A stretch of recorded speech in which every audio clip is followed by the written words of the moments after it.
이처럼 우리도 모르는 사이에 비트코인은 실생활에서 사용되며 자리를 잡아가고 있었습니다. 하지만 과거에는 이벤트성이나 단발성 행사에 그치는 경우가 많았고 사람들의 관심을 받지 못하고 많은 경우 실패로 돌아갔습니다.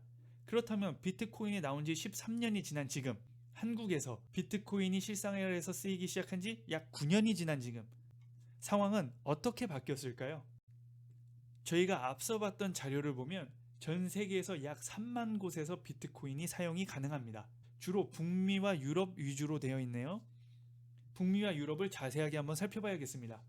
미국은 주로 동부, 뉴욕, 뉴저지, 매사추세츠, 서부에서는 샌프란시스코, LA, 샌디에고, 중부는 텍사스, 그리고 남부에서는 플로리다 쪽에서 많이 사용이 되고 있습니다. 다음은 유럽을 살펴보겠습니다. 유럽은 영국, 이탈리아, 벨기에, 프랑스, 포르투갈, 스페인, 슬로베니아, 스위스, 체코 쪽에서 많이 사용이 되고 있네요. 세계 각국을 알아봤으니 한국도 빠질 수가 없겠죠. 이번 자료 조사를 하면서 제가 가장 많이 놀랐던 건 심지어 북한에서도 비트코인이 사용이 가능하다는 점이었습니다. 한국에서는 주로 수도권과 경상도 지역에 많이 분포가 되어 있고 북한에서도 여러 곳에서 비트코인이 사용이 가능했습니다. 다음은 비트코인의 가격 차트와 비트코인으로 거래가 가능한 상점들이 생겨난 개수의 그래프입니다. 비트코인의 가격이 상승하는 시점과 상점들의 증가 추세가 높은 상관관계를 보임을 알 수 있습니다. 2013년도 말, 2017년도 말, 2021년도 말. 비트코인의 가격 상승은 4년 주기로 나타나고 있고 이는 앞서 말씀드린 반감기의 주기와 같습니다.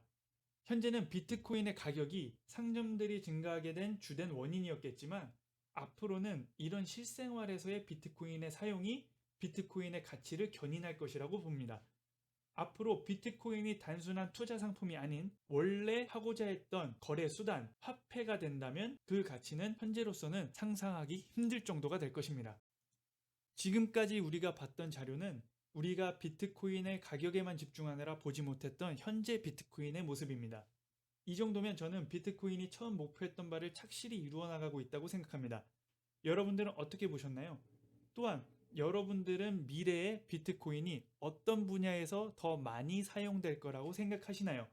비트코인의 활용 가치는 얼마나 많아질까요? 미래에 대한 내용은 이 질문으로 대신하겠습니다. 여러분들이 댓글로 비트코인의 미래에 대해서 한번 의견을 나눠주셨으면 좋겠습니다. 그러면 비트코인이 투자 가치가 있느냐 없느냐를 분석하기 위해서 수합 분석을 진행하겠습니다. 수합 분석은 주로 마케팅에서 사용하는 분석 방법인데요. 크게 조직이 가지고 있는 내적 조건인지, 조직이 갖고 있는 외부 조건인지, 목표 달성에 도움이 되는지 방해가 되는지로 나눕니다. 목표 달성에 도움이 되는 내적인 조건을 강점이라고 부르고 목표 달성에 방해가 되는 내부 조건은 약점, 목표 달성에 도움이 되는 외부 조건은 기회, 목표 달성에 방해가 되는 외부 조건은 위협이라고 부릅니다. 앞으로 시총 분석 프로젝트에서는 이 방법을 주로 사용할 계획입니다. 먼저 강점입니다. 비트코인의 제일 큰 장점은 그 출생에 있습니다. 최초의 암호화폐라는 점, 이 강점을 바탕으로 제일 큰 커뮤니티를 형성하고 있습니다. 앞서 말씀드린 대부분의 키워드들이 비트코인의 강점이 될 것입니다.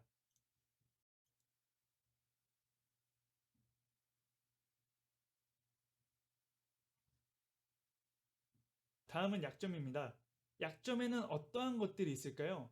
현재까지 불가능하지만 개인적으로는 영원히 현실적으로 불가능하다고 생각하지만 만약 과반수의 컴퓨터 파워가 해커에게 넘어간다면 해킹의 가능성이 있다는 점입니다. 다른 약점은 전송 속도가 느리고 전송 수수료가 높다는 점이고 마지막으로 가장 큰 약점입니다. 비트코인은 기본적으로 탈중앙화를 바탕으로 하기 때문에 탈중앙화된 비트코인 지갑을 기반으로 움직입니다. 이 비트코인 지갑을 분실했을 경우 분실한 비트코인은 영영 찾을 수 없습니다. 비트코인을 찾을 수 있는 확률은 0에 수렴하죠. 오리엔테이션 시간에서 말씀드린 지키는 투자를 하는 관점에서는 상당히 큰 약점이라고 할 수 있습니다. 이번에는 투자할 때 가장 중요한 기회입니다. 목표 달성에 도움이 되는 외부 조건은 어떤 것들이 있을지 살펴보겠습니다. 세계적으로 꾸준히 비트코인을 사용하는 개인과 상점이 많아지고 있다는 점, 큰 기관들이 관심을 가지고 비트코인 시장에 참여하는 점도 기회가 될 수 있겠네요. 비트코인 ETF 등 비트코인을 기반으로 한 금융상품들도 기회이지 않을까 싶습니다. 제가 생각하는 제일 큰 기회는 구매력 측면입니다. 물론 단기간에서 보는 구매력 보존은 아닙니다만 비트코인이 기준 화폐로 쓰이는 세상이 온다면 비트코인의 구매력은 보존될 것입니다.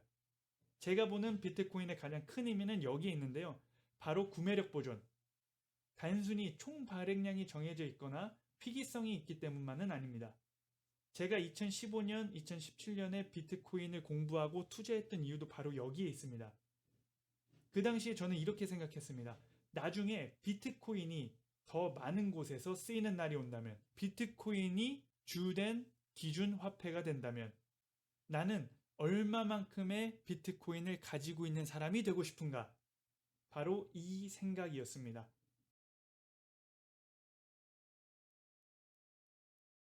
마지막으로 위협입니다. 위기라는 말은 위험과 기회라는 뜻입니다.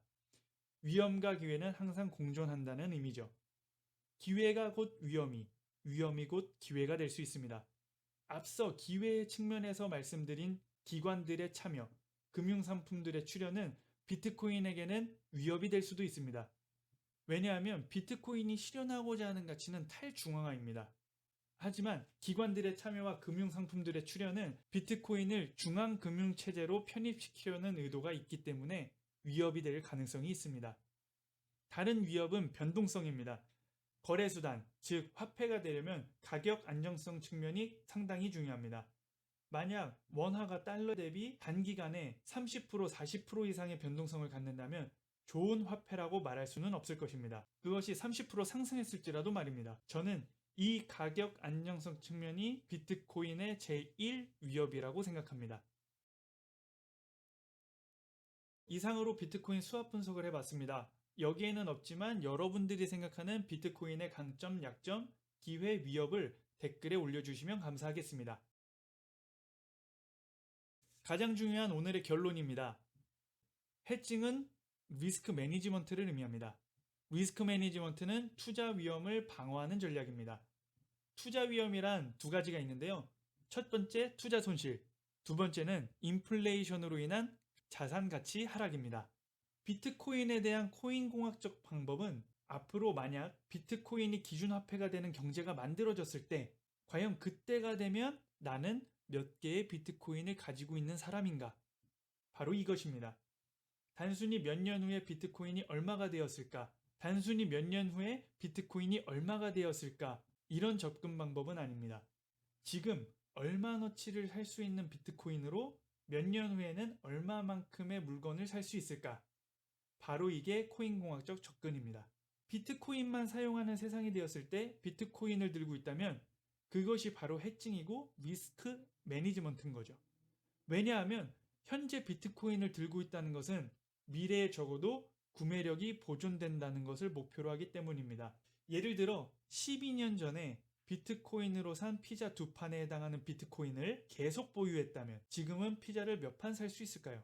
비트코인으로 피자를 샀을 당시에 피자의 가격보다 현재 피자의 가격은 인플레이션으로 상승했습니다. 그러나 비트코인의 가치는 인플레이션 상승률보다 훨씬 상회했다는 것이 중요한 점이죠. 단순히 과거에 0.05달러였던 비트코인이 지금 2만 달러로 올랐다는 관점이 아닙니다. 기존 화폐 대비 비트코인의 점유율, 비트코인의 인지도, 비트코인의 실생활에서의 사용률이 미래에 계속 상승한다고 했을 때 비트코인을 가지고 있지 않은 사람들은 그때 가서 그만큼의 비트코인을 구매해야 됩니다. 이것이 현재 비트코인의 구매력을 더 매력적이게 만들어주는 점입니다. 과거에는 10,000개의 비트코인으로 피자 2판을 살 수 있었고 오늘날은 1개의 비트코인으로 중고차 1대 정도를 살 수 있습니다. 과연 미래에는 몇 개의 비트코인으로 무엇을 살 수 있을까요? 지금 중고차 1대를 살 수 있다면 똑같은 1개의 비트코인으로 미래에는 집 1채를 살 수 있게 되지 않을까요? 다만 그 미래가 얼마나 가까운 미래일지 먼 미래일지는 모릅니다. 다시 한번 말씀드리지만 비트코인은 구매력 보존이라는 관점에서 접근하는 것을 적극 추천드립니다. 비트코인은 현재 시총 1이라는 점, 전체 통화량이 정해져 있다는 점, 실생활에서의 사용이 계속 증가한다는 점 등을 볼 때 더욱더 비트코인을 코인공학적 관점으로 접근하시면 좋겠습니다.